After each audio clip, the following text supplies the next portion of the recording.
Hey, Chosen fans, welcome back to another Against the Tide media interview. And have I got a treat for you?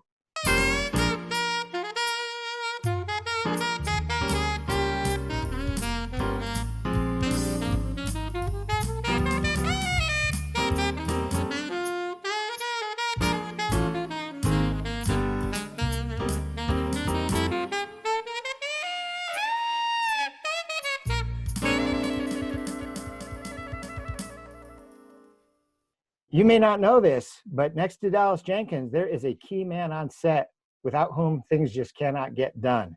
And I'd like to introduce to you Mr. Adam Drake. How you doing, Steve? I'm doing great. So, hey, Good. I wanted to do this icebreaker before we got into the meat of who you are and what you do and all that kind of stuff. Just kind of fun. All right, sounds good. You down for it? Oh, yeah. Okay, it's a pop quiz. There are no right or wrong answers, except for question number 2. You can be wrong, and I will let you know if you are. Uh-oh. Okay, you ready? I'm nervous now, yeah. Good. Okay, here we go. Cats or dogs? Dogs, for sure. Awesome. Chocolate or vanilla? Chocolate. That's the one you could have gotten wrong. You got it right. All right, beach or woods? Ooh, I got to say woods on that. I was born and raised on the farm, and, man, I love being out in the woods. Awesome, yeah. Okay. But you like the beach too? Oh, yeah. I like the beach just fine, so I could go either way, but I'd pick the woods probably first. All right. TV or books? TV. You do. All right, now it gets a little more serious. Your favorite film and why? Ooh. I've always struggled to pick a number one favorite. I grew up being a Batman fan. Yeah. So, yeah. And then I was already a Christopher Nolan fan. And then when he did the Batman series, The Dark Knight for the longest was my favorite. I Yes. absolutely loved The Dark Knight with Christopher Nolan. And then what's his name playing the Joker?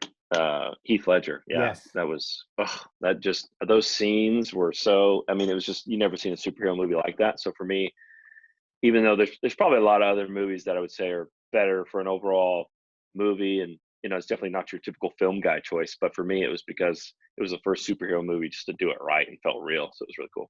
No, I agree with you. I think they started a whole new generation, and the world hasn't been the Mhm. same since. Right. I mean, yeah, after that superhero movies started being good. Yeah, totally. All right, good. Favorite film and why? Next one. Favorite type of music? um man, that's changed so many times throughout the years. I can tell you it's definitely not country. So I was born and raised in the country, and I live in Nashville, but I absolutely hate country music. All right, so you live in uh, Nashville and you hate country music. yes. That's And messed up, man. I've filmed a lot of country music videos. Yep. Wow. Okay, but that's fine. You don't have to pick a favorite. Mine goes back and forth all the time too. Yeah, it does. It does. It all depends on, I guess, the mood for me, for sure. A lot of times I can just sit and listen to praise and worship for forever and just love some praise and worship songs. And then I like stuff that's much more upbeat too, and rock and things like that. So, So so, for praise and worship, what are some of your favorite bands or songs? so I love For King Country. I've worked with Yes. them several times, and Joel is actually an actor, and so I've done some films with Joel, and I just love their music. So For King Country is a favorite, and then secular wise, my favorite would probably be like Imagine Dragons. So. Dude, you and I got to spend some time to talk off camera. We have a Yeah. lot in common. I love Imagine Dragons. Yeah, those are probably my top two. So if you go Christian, yeah, it's For King Country, and then Awesome. secular, it's Imagine Dragons. Yeah. Yeah, we're big King and Country fans too. Went to their concert, at least one of them, maybe Hmm. two of them. They put on great concerts. And Yeah. their Christmas album, holy cow, Yeah. with all that percussion. All right, another serious one. If you had a backer and you could make the film of your dreams, what would it be? I'm a little different in that one too. I would say I love action films. I love blowing stuff up. So it'd be it'd be a tribute to. I'm not a Michael Bay fan necessarily, but it'd be a Michael Bay movie. I'd be blowing stuff up and doing crazy stunts, and if I could make any film I wanted to, I'd blow through the budget and just blow stuff up for I, sure. I think I'd make the Book of Revelation, but Michael Bay style. Right. Yeah. Oh, yeah. Yeah. Oh, several of those would be the Bible stories for sure. I mean, Samson's story would be amazing, done well. Big budget. Yeah, there's lots of great Bible stories I'd love to just put some serious action into for sure. Awesome. I'm a fan. So I started out with a teaser telling everybody, you were real important on set, but I didn't tell them who you were or what you did. Mhm. So why don't you tell the fans who you are and what you do on set? Sure. So I'm the first AD, which stands for First Assistant Director, which for anybody who's not been on set, that probably isn't at all what you're thinking, because it's very different, obviously, from Dallas's role. Whereas Dallas is very creative and very much choosing the creative direction of the show. Me and my team are very logistical, so we handle logistics a lot.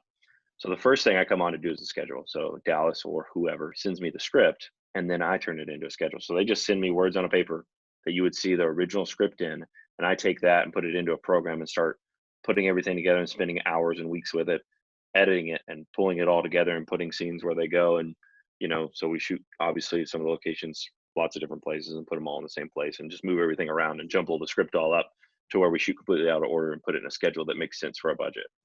And then once we get to set, then I'm just kind of controlling that. So I'm just kind of the voice on set to make sure that we're on task and everybody knows what's going on. And we're all on the same page, and we know when to be quiet and listen to Dallas and see what he wants, and then go and achieve it. All those things. Okay, so before the film starts, you lay out the schedule, but walk us through a typical day. What do you do? Let's say we're filming some scenes on episode 4. What would your day look like? Well, well, a typical day on episode 4 is probably a lot different than a typical day on set, because Okay, episode let's 4 pick was another episode then. the episode 4 was a different animal for sure. That was the hardest. Just to touch on that, that was the hardest thing we'd ever done with me and Dallas and Akis, and none of us had ever shot on water before and filmed, that many scenes in water. So that was a challenge in itself, but it was fun. I mean, it was hard, but it was fun. You and I were together in the synagogue scene for Hmm. episode 4. So that and then the outdoor scene with Nicodemus was the entire day. So why don't you walk us through that day, if you Yeah, remember that that's one? yeah, I do actually. So that one's much easier. It's just when you think of episode 4, all I think about is the water because that Hmm. took up so much of it. Um, a typical day for me on set is, if we have a call that it was later in the year, so we only had like 10 to 11 hours of daylight, or typically a 12-hour day. So we got to get up super early and start as soon as that sun comes up. So if the sun rose, I can't remember exactly, maybe 6:30, we were there at 5:30 prepping so that we could try to get our first shot by 6:30. So we're already getting actors ready and all those things. So the first thing I usually do is, so if we're at 5:30 call, I'm usually 45 minutes to an hour before my call, because I just like to kind of get in, get rhythm, check sides again, check the day, and kind of check the schedule and look over everything again. So I'm usually there about an hour before, and I'll sit down and eat my breakfast, kind of take my time getting ready. And then once call time starts, we have a quick little, usually it's a quick little meeting with everybody at breakfast or wherever we can have it, and talk about the day. Here's the plan. Here's what we're going to do. And then usually I take off and go straight to set, and I'm just present. And usually my morning's pretty chill. I just have to be present basically. So I'm on set, but most of the time the DP and all the different departments know exactly what they're doing, but I'm there in case they don't. So And he's a um, DP. DP is director of photography. yes, Akis is the director of photography. So he's setting up the shots, setting up the lighting, all that stuff. So they're all running around doing their thing, and I'm just there to basically solve problems. So something, we get there and there's the light can't go there, and so I've got to ask locations or talk to somebody else. So I'm there just to solve problems once we get started. And it typically takes us about an hour to 2 hours before we're ready to shoot our first shot or even rehearse. So while we're doing that, I've got my team on the radio and I'm communicating with them, and they're all prepping actors and getting them all ready, actors and background, everybody else, prepping them, getting them ready, updating me on times, making sure we're going to try to meet at the same time on set, and then we can rehearse and then shoot it. So who is So on your team typically? I usually have a second, and then a second, and then I usually key set PA and then some other PAs. Okay, so And you have a second director and a second director. What do those guys do? so the second is also very different from my role. The second is basically I handle everything on set, whereas the second handles everything at base camp. So they're basically boss, head dog at over at where actors are holding is and background all that stuff, and they're running all that shit, making sure everything's working. So basically everybody over there will report to them by getting actors ready and background ready and prepping wardrobe and all that stuff. So I'm communicating with them, and they're kind of running base camp to make sure everything's in order, and because so and so has to be in the chair before the other person has to be in the chair, and then they got to switch and makeup needs to know and everything. So there has to be somebody like me there communicating all that stuff over and over again too, making sure, because there's just so many places where communication go wrong, and it does.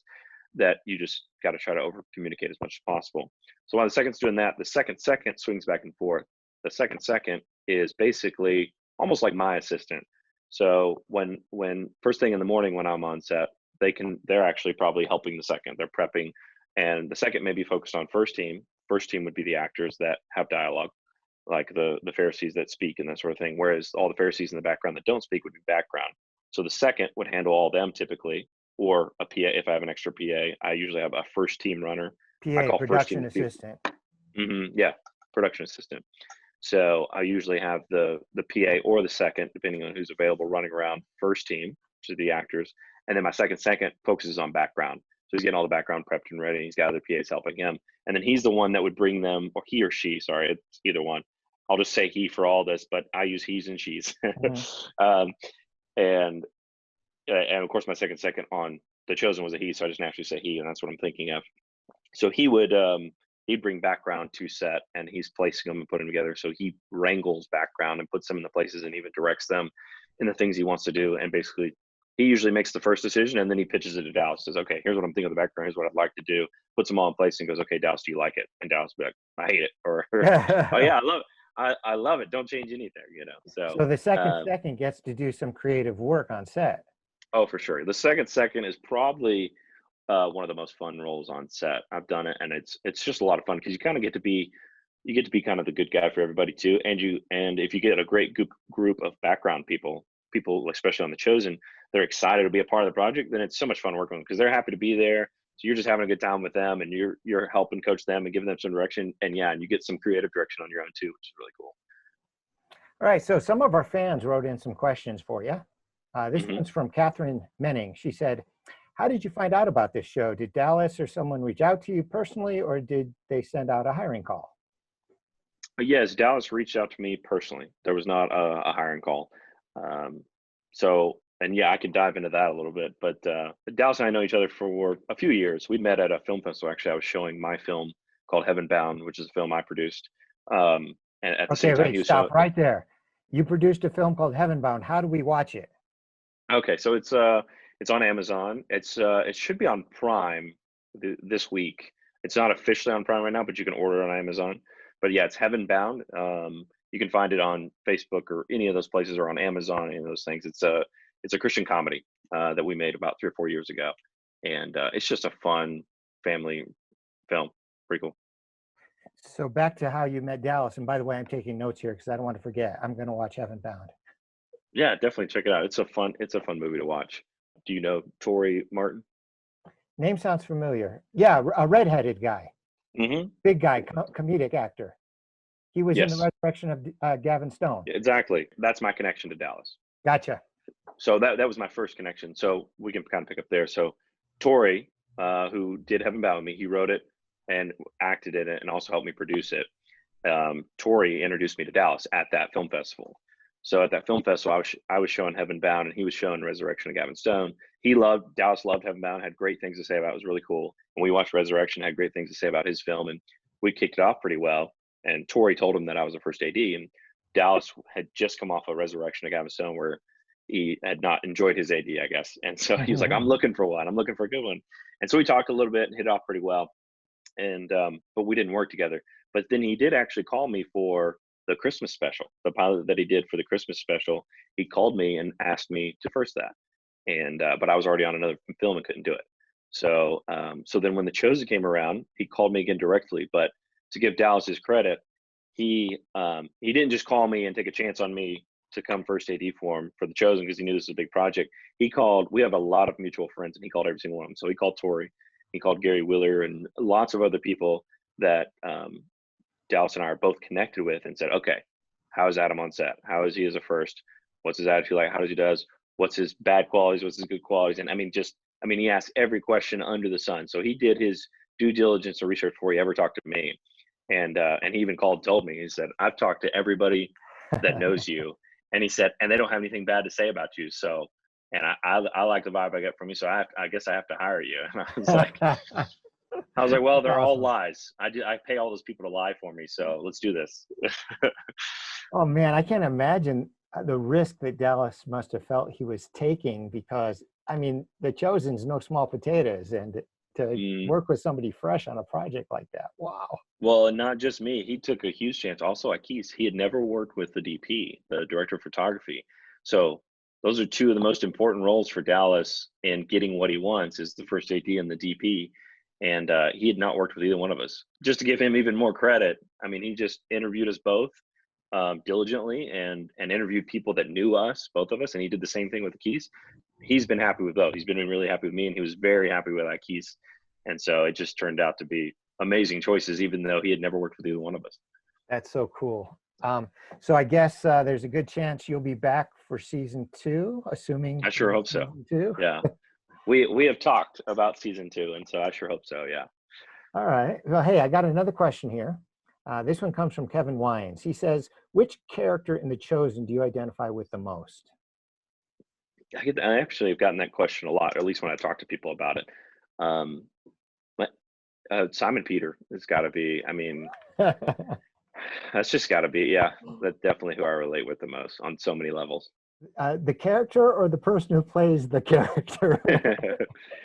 Well, also Shahar is just an amazing person. He's so much fun to work with. Yes. And so working with Shahar is great too. We had a good time on set. He's just fun, super easygoing too. And so all the actors on The Chosen made it really simple, and which makes my job a lot of fun when the actors are cool. It just makes it such a chill set. We get to have fun in between shots, even when we're doing serious moments. It's fun. Awesome. One of our fans, Adele, I'm not sure if I'm pronouncing her last name right, Latu, she said, did you ever change Dallas's mind on how a shot should be filmed anytime during season 1? And if so, please describe the scenario. That is such a good question. Right? I don't think I've ever gotten that question. That's just so good. And the answer is yes, I have done that, but I can't even remember the specific moment. It's funny because it's like I should remember that more than anything, because that's probably more rewarding than anything in my job is when I give a suggestion or make a suggestion, which may not, a lot of times my suggestions may not even be necessarily creative. It's more logistical. It could save us time, but it also helps us out creatively. And those are my favorite moments. Some of my favorite moments on set is when I can pitch something to Dallas or Akis and say, hey, what if we do it this way? And it's really more of a logistical thing that saves us 15 minutes or saves us some time or even some money. But in the end, it's also a better creative choice. Those are my favorite moments for sure, because then I feel like I'm really, securing my job because it's just so rewarding. But what's funny is when I've done those, I completely forget them. So even when I go back and watch the show, I'm like, I can't remember a moment that I actually was successful that I gave to him, you know? Well, it makes sense. You're working, you see something, you throw it out as part of your work day, Mhm. and it happens and you move on. I can understand that. Yeah. But after that question, it made me definitely go, okay, next time I'm gonna Yeah. remember it. I'm gonna write it down because yeah, by the end of the day, I've already forgotten it. But that's such a good question that from now on, when those moments happen on set, I'm gonna try to write it down because those are great memories to have. Step into here looking at her. And then he walks in. Okay, Akis. Okay. I see what you're doing there. Sounds like an Akis shot. Dallas is gonna hate it. So sometimes first ADs, the director might want to take a break or be pulled off somewhere or say, hey, you handle this shot. Did you get to do any of that for The Chosen? No, not really. Dallas definitely is always very present and wants to be present because he's so passionate about the project, obviously. I wouldn't say no. There's probably not any moments like that. Definitely more my direction is background. You know, I help the second, or a lot of times, like I said, where the second might be actually handling background back at base camp. I'll be on set and I already know what we want for the background. So I might bring him in and say, okay, this is where I want background. And I place him. And then he kind of has a little bit of wiggle room, my second does, to move some things around. But basically, I say, this is what I want. There's Gotcha. a lot of ways the way I do it. And I pitch it to Dallas. So it'd be more of a background thing. And then if I direct a shot, it's definitely more of a technical thing, an insert or something like that. And, you know, if Okay. Dallas needs to step away and say, hey, yeah, take this shot and do it. But a lot of times he would trust more on his DP to do something like that Gotcha. because the DP and him have much even more deeper conversations than we do about story and look and all those things. And so the DP, that's definitely more along the lines of a DP's job than mine. There's another film I saw not too long ago called Overcomer. I looked you up on Hmm. IMDb. You were first AD on that as well, weren't you? Yes. So just so we can learn a little more about the industry and the faith-based industry, what was being first AD on Overcomer like compared to being first AD on The Chosen? That's kind of a tough comparison because the Kendricks do everything very differently than the industry as a whole in total. So The Chosen is much more like a normal film production that I work on. The Kendricks do everything very differently, and there's nothing wrong with that. It's great. Their production is amazing to be a part of. They treat everybody with the utmost respect and just take care of everybody. And I can't say enough great things about the Kendricks and how well they treat everyone. It's different. For instance, their first day of production is not, you don't even pick up a camera. First day of production they call it boot camp, and it's literally just everybody gets to know everybody. So instead of, because a lot of times on a lot of films, day one, especially even The Chosen, because I'm in Nashville, Tennessee, and that's in Texas, I didn't know any of my PAs, my production assistants. So I go into day one at 5 o'clock in the morning, and I'm radioing them, going, "Hey, what's your name? Okay, here's what I need you to do. Go do this." And I haven't even met the person. And that happens all the time first day on set. What's so cool about what the Kendricks do is, like, I get to know all those people. I spend a whole day with them, and they pay everybody for a day one of production to do that. And I get to meet everybody. So it's really cool. So they're kind of hard to compare to other people. But the Chosen, just compared to other productions in general, was just, I mean, it was just awesome to be a part of. I mean, we knew, we knew from the beginning. I knew from the beginning too. We read the script.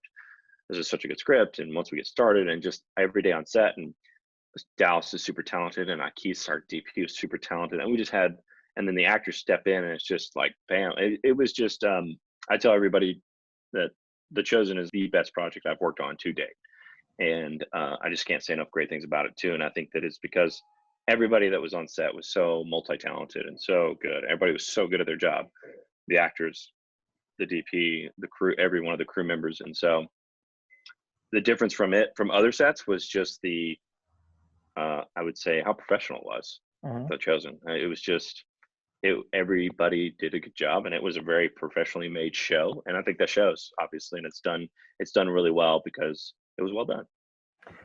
Our fan, Janet Hayes, wants to know if there are any scenes that specifically spoke to you or touched you. There's so many. Oh man, there's so many. And that's what's crazy is when I read it, I get to read the script really early on. And I remember reading the script and just crying and just going, "This is so good." I'm telling you this because even though you are children and the elders in your life have lived longer, many times adults need the faith of children. And if you hold on to this faith really tightly, someday soon, you will understand all of what I'm saying to you. And even thinking, how are we going to pull this off? This is so well written. I just don't see how this can actually come to screen that good.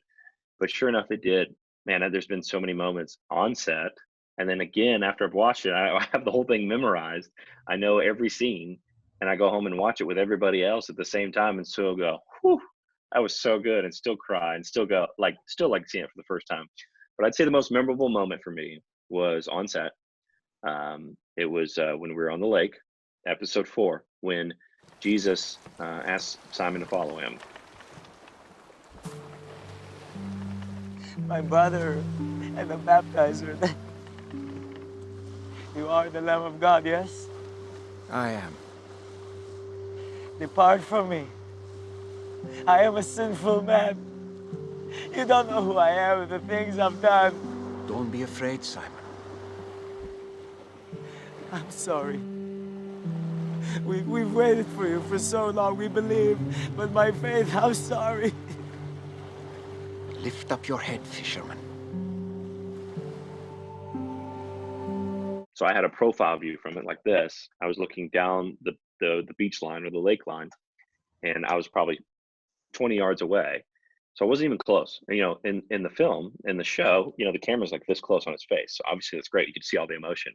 I'm that far away profile. I can't even hardly see his face. But the first take we did, Jonathan kneels down into Simon's face and says, "Follow me." Follow me.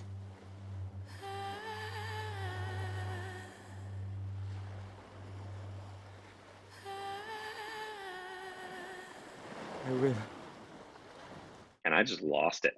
And I'm like I said, I can't even see the emotion on his face. It was just like, that moment was like, it just felt so real to me. I was like, oh my goodness, that's how Jesus talks to me. I was like, it was so real. And I couldn't believe it because I was like, I'm not even in that moment. I'm not even that close. And so I knew when I saw it on screen, when I got to see Jonathan's close up, it was going to hit me even harder because I was like, I'm seeing this from forever away and can't even see it and experiencing it. So I just remember that moment on set for me was really cool. It was just like, whew, that's good.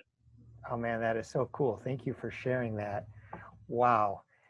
Same for me. I I see stuff on camera and it's like seeing it fresh for the first time. I've seen it over and over and over, still love it. Well, Hmm. it looks to me like you have a passion for faith-based films. Maybe you can tell us a little bit why that might be. Yeah, I mean, I was born and raised in the church and been a Christian my whole life, and then got into film, and I wasn't necessarily I felt the Lord calling me to film and to making movies, but it wasn't necessarily Christian films. I felt the Lord calling me into it as a ministry, and I kind of just fell into Christian films. It was kind of the first couple that kind of came to, and then, as you know, the film industry it's a big industry, but it's also very small. Like everybody knows everybody, and so the Christian film industry is even smaller. And so the first couple of films I did were in the Christian market, so I was instantly connected with everybody, and so that's just been kind of the market I fell into. But it's been awesome to be a part of, and so it wasn't necessarily planned. I just wanted to get into the business, and felt called into the business, and still do. But Mhm. Christian, and obviously I love being a part of Christian films, and The Chosen has been and recently Overcomer have been two of the coolest projects I've been a part of. So that's been really fun. I want to take just a little step away for just a moment and ask you about. I mean, you told us you were raised in the church. Tell us a little bit about your family life. Are you married? You got kids? Yes. So yeah, this is not my home. It probably, my home doesn't look that nice. I have I'm married with 5 kids, and so that's why at a different house because it's a madhouse in my house.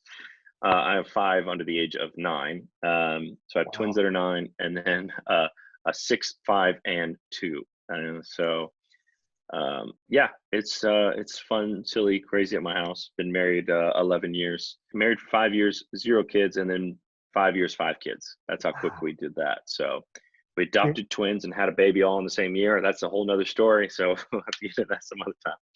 do you feel a little guilty leaving your wife and saying, "Hey, honey, I got to Oh yeah. go film for several weeks. Sorry."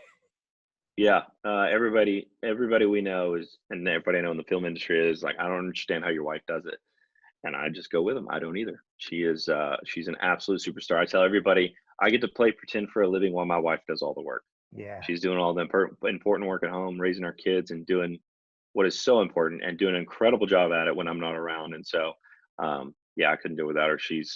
Yeah, she's way better than I am. I always say she'd make a way better AD than I would too.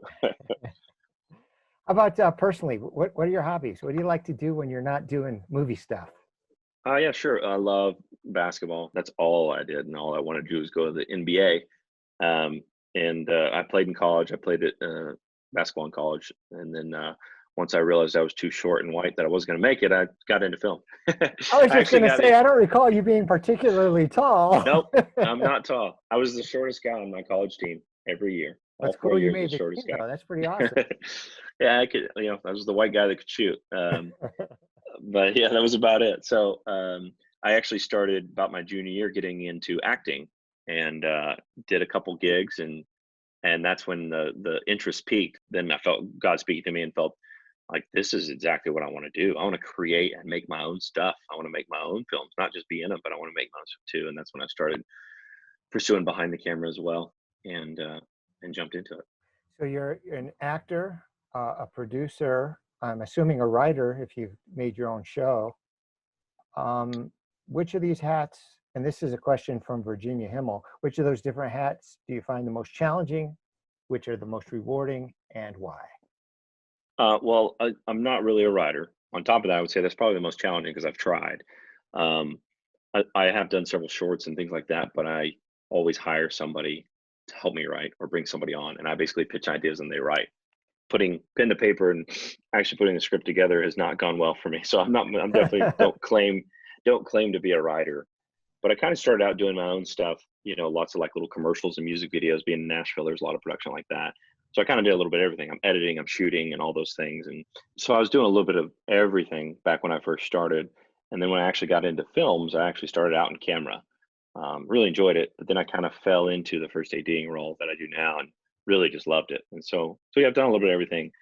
The most challenging, that's tough. I mean, again, I would say the most challenging is writing, but I can't even really call it a challenge because I don't really do it. But I've tried it and it's really bad. And then the most rewarding is just, I mean, it really can be any role. I've edited some things that I've been really happy about. I've produced some things that I've been really excited about, and sometimes the producing side of things has been really great when you solve problems the same as an AD and stuff like that. So I'd say the most rewarding. It really doesn't matter what role I've been in, because I've directed a lot of my own stuff too, and really some of that's been rewarding because it's more creative, and I'm like, oh, I really love what I've come up with and things like that. But I'd say the most rewarding thing is just when something is successful or it connects with somebody else. So The Chosen is extremely rewarding, even just as a first AD, just because it connects with so many people. It's connected. I've seen it connect with my wife, because she didn't read the scripts. She didn't know anything. And I sat down and watched all the episodes with her, and watching it connect with her and me being able to say that I'm a part of that is super cool. So that's what's really cool about The Chosen. I would say that's the most rewarding thing about anything I work on visually, is when it connects with people. And that's why The Chosen has been so awesome, because it connects with so many people. Yeah. So it's almost like, I don't want to say success, it's just a success of a show or a movie or a short or commercial, but it kind of is the success, because what's successful is people watching it, people seeing it and connecting with it. So that's definitely most rewarding, is when people connect with it and go, oh, I really like that, or I love that style even, or of course, like The Chosen, where it actually connects with them on a spiritual level. You mentioned your wife. It made an impact, and you'd like to see the impact on her. Do you have any other friends or family or even strangers that you've been able to talk to about The Chosen that has had some sort of similar response?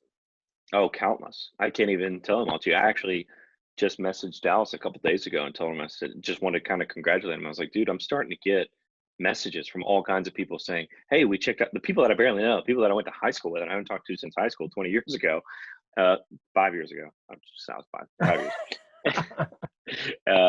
People that, and just texting me or finding me on Facebook and saying, I saw The Chosen. We watched all 8 episodes within 2 days or whatever, and it is so amazing. It's so awesome to see that you're a part of it, and just so many messages like that, where people who are just like, oh, I know a guy because that worked on The Chosen, and people are so excited about it. So there's been countless ones of that, and of course more personal ones too. I've had some close friends just go, I had a friend several that I kept trying to talk into watching it, and then since this whole Corona thing started, then they actually sat down and did it. And so since that's all happened, I've had even more that I couldn't get to watch it. Now I actually watch it and come back and go, oh man, I'm so glad I watched it. I ended up watching all, 6 of the last 8 last night, or something like that. I had one of my good friends told me that he had seen, before we had to do the social distance thing, we had a small group and couples group, and we'd gone through 3 episodes together as a small group. We were showing it to our small group that my wife and I do. And we'd seen 3 episodes, and then we stopped because of the social distancing thing. Within 2 days, I saw him again, and he's like, oh, I watched the rest of them the next day. He's like, I couldn't wait. Have you been keeping up with the app and the numbers that have been pouring in watching The Chosen? Yeah, I definitely check it. I definitely check the app just like once a week for sure, just to try to keep up. It's fun. So are you currently producing or working on anything other than The Chosen? Not now. My year was booked out all the way to the end of the year, actually. I was on a film in Oklahoma City when it happened, and so I had to go home from that. We were in pre-production, so we hadn't gotten very far. And then I was supposed to go to one right after that, and then possibly The Chosen right after that. So not currently on anything. There's several potential, but nobody's starting up yet. Obviously, The Chosen wants to go again. The Kendricks want to go again, and so there's been several like that. So I've just been focusing on actually to kind of keep my creative juices and stuff. I film a lot of my kids. So we have, I film pretty much everything they do. And we have a little family YouTube channel that's got a little bit of a following. So I make those videos. So I make those weekly and post those. All right. Tell everybody how to during all find your this. family YouTube channel. Sure. It's just The Drake Family. So you can just YouTube The Drake Family or Facebook it. You'll find us. And we've got a decent little following on there. All right. Well, hey, I'm about to free you up and let you go back to your family. But before I do, you've got The Chosen fans, you got the camera. Is there anything that you'd like to tell them or say to them before I cut you free? And I feel like I kind of feel like we covered it all, but I would like to say something. Just to reiterate some of the things I've said, it's been such an amazing blessing just to be a part of this. Um, it's so rewarding just to be, part of it. I'm not at the top of the list or anything like that, or you don't even see me build in the front credits or anything like that on The Chosen, but it doesn't matter because it's so cool just to be a part of something that so many people are connecting with. Another story, I actually just talked to not my pastor, but the pastor of another church in my town. I was talking to him just like 2 days ago, and he was telling me that he's got like 9 kids, and he was telling me about them sitting down and watching it every night, and that he was going to preach about it Sunday, and that he never preaches on shows or TVs or movies, and without somebody telling him to do it or asking him to do it. And with nobody asking him, I hadn't asked him to or anything. He's going to be preaching on The Chosen. So it's been so cool to connect with so many people personally in my town that I know that have actually seen The Chosen and just talk about it and connect on it. Whereas most of the projects I work on, they're like, oh yeah, I saw that movie, or oh yeah, I might have, they might have heard of it, or they might have saw it, or they might have watched it once. But what's so cool about being a part of The Chosen is so many people I talk to have seen it a dozen times and watch episodes over and over again, and have so many things they want to talk about it, and just always congratulate me for being a part of it, which is cool. That's way cool, man. Well, thank you so much for taking your time to talk to the fans of The Chosen and share us from the perspective of a first AD. I mean, you guys are always overworked and undercredited. So it's nice that we get a look into your life and your job and your ministry on The Chosen. Adam, thanks so much, and look forward to talking to you again as soon as we get off camera, man. Take care. All right, thanks, Steve. I appreciate it. All right, bye-bye. Bye. Should've known we'd bring trouble. Trouble gonna find you here. Trouble.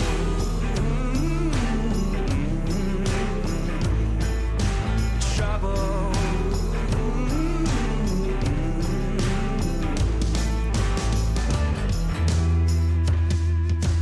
Trouble. Hey, it's Dallas. I'm the creator of The Chosen, and yes, season 1 of The Chosen is complete. All 8 episodes, they're available right now. You can look up The Chosen in the App Store or Google Play, and we're easy to find. You can download it and be watching within minutes. And in fact, it's unprecedented technology. You can connect to almost any device you have directly, and you don't even need a subscription. So I hope you'll check out season 1 of The Chosen right now.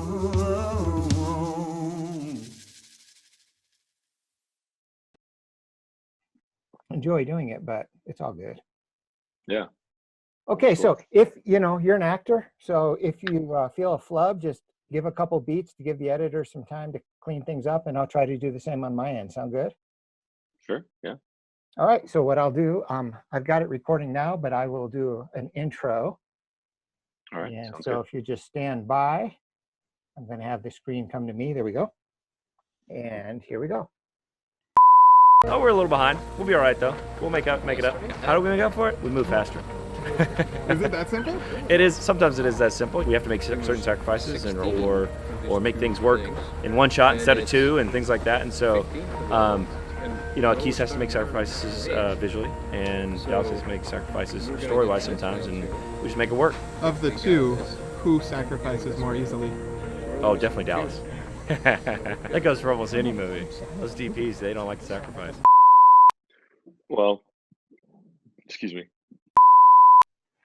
There's another film I saw not too long ago called Overcomer. I looked you up on IMDb. You were first AD on that as well, weren't you? I looked you up on IMDb. You were first AD on that as well, weren't you? So the first thing I come on to do is the schedule. So Dallas or whoever sends me the schedule, or I'm sorry, sends me the script. And then the next week's all dedicated to, dedicated to full wedding. So next week is, that's when we start getting crazy. We got all the background and everybody. It's full wedding ceremony. Let's see, where was I? Have you been keeping up with the app and the numbers that have been pouring in, watching The Chosen? Yeah, I definitely check it. I definitely check the app just like once a week.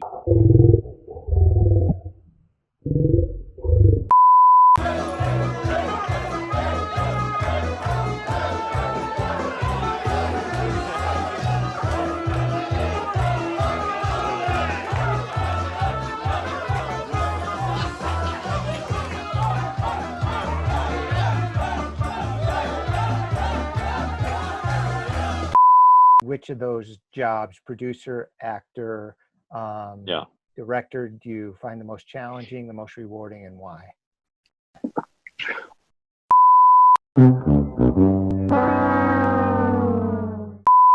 Basketball was my life before basketball, or before films. Just to reiterate, let me try again. Just because Overlander keeps talking to me, my popularity has just grown dramatically in the last few days. So I had to ask you to follow me back. I've been following you for like 6 months. I had no idea. I'm sure. All right, the camera's still rolling. Sometimes Cool. with this after stuff, you know, if you sneeze and you blow booger all over yourself, he'll include it just because it's good outtakes. All right, so it's 8:30. You've got 2 hours, 9 o'clock where you're at right now, 9:07. Yeah. How far are you from home? Oh, just like 10, 15 minutes. We're about 15 minutes from my parents' place. This is my parents' house. Okay, what cool. So, fun fact is actually where we filmed most of Heaven Bound when you check it out. Oh, awesome. Well, like 80% of the film takes place in a house because it's like they capture them. Yeah. So did you give them producer credit? Yeah, they got EP credits. Good thing. Yeah. Well, yeah, I was in touch with Tori for quite a while after the resurrection of Gavin Stone. I don't know what happened. Yeah. Why we stopped talking online, but I'll have to look him up again. Yeah, he's a connector. He connects. He connects everybody. He knows everybody, especially in this Christian film market. He knew Dallas many years ago. He knows everybody. He's networking master. I was trying to think. There's several people I know on Overcomer. He played one of the leading roles, and his name jumps out of my mind. The sick guy. Oh yeah, Cameron. Yeah, Cam is. We have the same agent, Treasure Coast Talent. Oh, okay. Yeah. Yeah. I don't know if you know anything about Treasure Coast Talent, but they primarily represent faith-based actors. Mm-hmm. So Yeah, Cam, I think. Do you know Willie Molina? Yes, I know Willie. He was on set. Oh yeah, the 'cause day, he was on one set. of the Yeah. days I was there. Isn't Willie with them? Is Willie with them too? Yes, he is. Okay. Yeah. Then I know who they are. Yeah. I'm Because going he's to talking stop about the them too. recording now.